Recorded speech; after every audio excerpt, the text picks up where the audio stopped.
مشکور ہوں کہ بڑے شارٹ نوٹس پہ سب دوست تشریف لے کے آئے، اور آج کی پریس کانفرنس کپاس کی زبوحالی، گندم کی تباہی، زراعت کی اوورآل زبوحالی کے عنوان پہ میں اپنا فرض سمجھتا ہوں کہ زراعت کے بارے میں جو بھی حقائق ہوں وہ اپنی قوم تک، اپنے اس پاکستانی قوم کی 25 کروڑ عوام تک پہنچائیں، ان کو بتائیں کہ کسان کے کیا حالات ہیں، زراعت کے کیا حالات ہیں، اور اس وقت زراعت کتنی مشکلات سے گزر رہی ہے، کیونکہ پوری دنیا میں نمبر 1 پہ فوڈ سیکورٹی ہے، بارڈر سیکورٹی نمبر 2 پہ ہے، لیکن معذرت کے ساتھ میں کہوں گا کہ پاکستان میں فوڈ سیکورٹی ترجیحات میں نہیں ہے، بلکہ زراعت کے اوپر سیاست ہو رہی ہے، گندم کے اوپر سیاست ہو رہی ہے، آٹے کے اوپر سیاست ہو رہی ہے، روٹی کے اوپر سیاست ہو رہی ہے، چینی کے اوپر سیاست ہو رہی ہے۔ جب کاشتکار کا وقت آتا ہے، جب اس کی فصل ہارویسٹ ہوتی ہے، تو نہ اس کے ساتھ حکومت ہوتی ہے، اور میں معذرت کے ساتھ کہوں کہ قوم بھی اس کے ساتھ نہیں ہوتی، جن کے لیے وہ دن رات محنت کرتا ہے،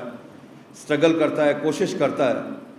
اس کے لیے کوئی آواز بلند نہیں کرتا کہ اس کو اس کی پیداواری لاگت بھی ملنی چاہیے اور جائز منافع بھی ملنا چاہیے۔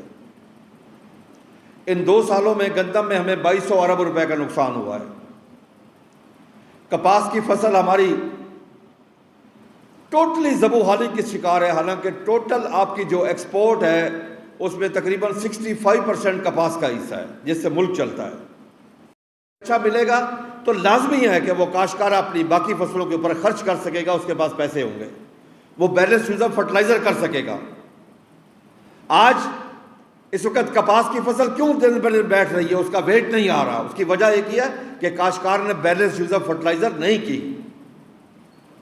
میں آپ کو ان 7 ماہ کا ڈیٹا دے رہا ہوں، 1 جنوری سے لے کے 30 جولائی تک 22% ہم نے فاسفورس کھادوں کا کم استعمال کیا ہے، 30% ہم نے نائٹروجنی کھادوں کا کم استعمال کیا ہے۔ اگر بیلنس یوز آف فرٹیلائزر نہیں ہوگی، اگر ہم متوازن خوراک نہیں دیں گے تو فصل کی پیداوار کہاں سے آئے گی؟ ہماری اگیتی کاشت پچھلے سال کو 3 لاکھ ایکڑ کاشت تھی، اس دفعہ کو 8-8.5 لاکھ ایکڑ کاشت ہے، لیکن پیداوار پچھلے سال سے کم ہے۔ وجہ بیلنس یوز آف فرٹیلائزر کا نہ ہونا، اور دوسرا ریٹ کا نہ ہونا، کہ جب ہم نے فصل تیار کی تو اس وقت جو ریٹ آیا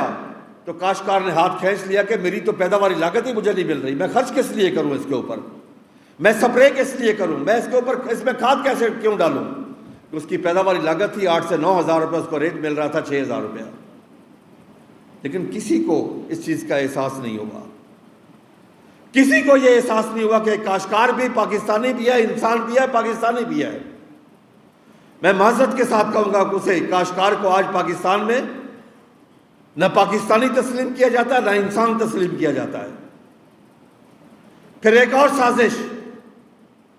جو کہ بہت بڑی سازش ہے کہ اب پھر جنوبی پنجاب میں اور شوگر ملیں لائی جا رہی ہے تاکہ کپاس کا بالکل صفایا ہو جائے۔